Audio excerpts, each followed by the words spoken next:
Naika, hamina sa Cordillera Mountain Range, papalabas na ng Luzon. Hamina ng bahagya ang Typhoon Nikhil, habang dinadaanan ang Cordillera Mountain Range, ang pinakamataas na bulubundukin sa bansa. Lakas, 120 km per hour. Bugso, 200 km per hour. Kilos, 25 km per hour, WNW.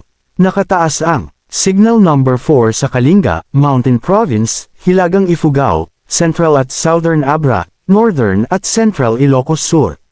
Signal Number 3 sa Northern Quirino, Northeastern Nueva Vizcaya, Central Isabela, Southwestern Cagayan, Southern Apayao, Rest of Abra, Rest of Ifugao, Northern Benguet, Southern Ilocos Norte, at Rest of Ilocos Sur.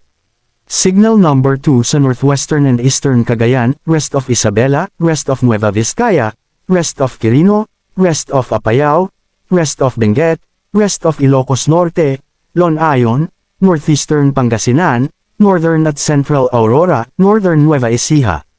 Signal Number 1 na sa Babuyan Islands, Rest of Cagayan, Rest of Pangasinan, Rest of Aurora, Rest of Nueva Ecija, Bulacan, Pampanga, Tarlac, Northern and Central Zambales, Northeastern Quezon Incal. Polillo Islands. Bukas ng umaga ay lalabas na ng Parsinica, ngunit mararamdaman pa rin sa western sections of Luzon. Posible itong hamina at maging severe tropical storm na lamang mamaya. Bagyo na nasa labas ng PAR, posibleng pumasok na sa PAR bukas, inaasahang tutumbukan ng Northern Luzon sa Biyernes or Sabado bilang isang malakas na bagyo. Patuloy na binabantayan ang isang bagyo sa labas ng Philippine Area of Responsibility, PAR, na inaasahang papasok ito bukas at tatawaging, o FELF, kapag nakapasok na. Posible ito lumapit at makaapekto na naman sa Luzon sa mga susunod na araw. Kasalukuyang impormasyon. Lokasyon, 12:50 p.m., 1,480 km silangan ng Eastern Visayas, 12.1 N, 139.3 E. Lakas ng hangin malapit sa sentro, 55 km per hour. TAGBUGSO, umaabot sa 70 km per hour.